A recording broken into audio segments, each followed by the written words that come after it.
আজ আমি শোনাব কর্মবাদ নিয়ে আলোচনা।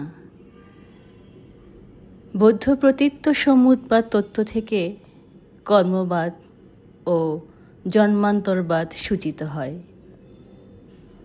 প্রশ্ন আসে, প্রতীত্ব সমুদ্বাদ তত্ত্ব কী? খুব সংক্ষেপে যদি বলি, প্রতীত্ব অর্থ কোনো কিছুর অধীন থাকা, আর সমুদ্বাদ শব্দের অর্থ উৎপত্তি। কাজেই ব্যুৎপত্তিগত অর্থে প্রতীত্ব সমুদ্বাদ বলতে বোঝায় শর্তাধীনভাবে কোনো কিছু উৎপত্তি হওয়া। এই তত্ত্বের সার কথা হল, জগতের সব কিছুই অন্য কিছুর অধীন, সব কিছুই শর্তাধীন, এবং শর্তাধীন হওয়া অনিত্য। বুদ্ধের মতে কার্যকারণ, বা আমরা যদি এই যুগে বলি কজ অ্যান্ড ইফেক্ট, এই কার্যকারণ সম্পর্ক হল পূর্বাপর্য সম্পর্ক, অর্থাৎ পূর্ববর্তী ঘটনার কারণ এবং অনুবর্তী ঘটনার কার্য। অর্থাৎ প্রত্যেক ঘটনা পূর্ববর্তী ঘটনা থেকে উৎপন্ন হয়, আবার পরবর্তী ঘটনাকে উৎপন্ন করে বিলুপ্ত হয়। ঘটনা প্রবাহ স্বরূপ জগতে সবই শর্তাধীন, কার্যকারণ শৃঙ্খলে আবদ্ধ। এবার আসি কর্মবাদ নিয়ে আলোচনায়। কর্মবাদ অনুসারে মানুষ মাত্রই তার কৃতকর্মের জন্য ফল ভোগ করে। বুদ্ধমতে পূর্বজীবনের কর্মফলের দ্বারা বর্তমান জীবন এবং বর্তমান জীবনের কর্মফলের দ্বারা পরবর্তী জীবন নির্ধারিত হয়। কার্যকারণ পরম্পরায় পূর্বজীবন, বর্তমান জীবন এবং পরজন্মের মধ্যে এক গভীর যোগসূত্র আছে, এবং সেই যোগসূত্রের মূল হল কর্মফল।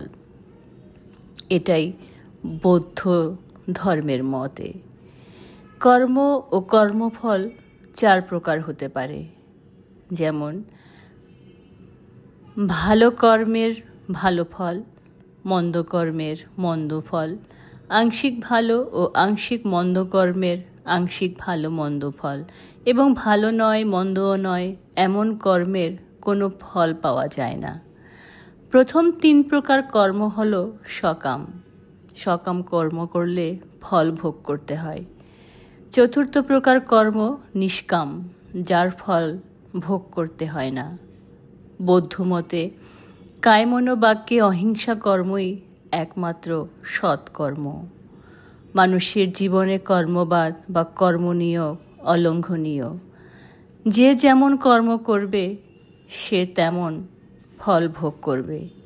এই কর্মনিয়ম বৌদ্ধমতে স্বশাসিত ও স্বয়ং পরিচালিত। কর্মনিয়ম নিঃশর্ত নয়, বরং শর্ত সাপেক্ষ। অর্থাৎ বাসনাযুক্ত কর্ম হল কর্মনিয়মের অধীন, আর বাসনা শূন্য কর্মের ক্ষেত্রে কর্মনিয়মের প্রয়োগ নেই। জীবের বন্ধন ও বন্ধন মুক্তি জীবের উপরেই নির্ভর করে। এ কথাই বুদ্ধদেব কর্মবাদের মাধ্যমে ঘোষণা করেছেন।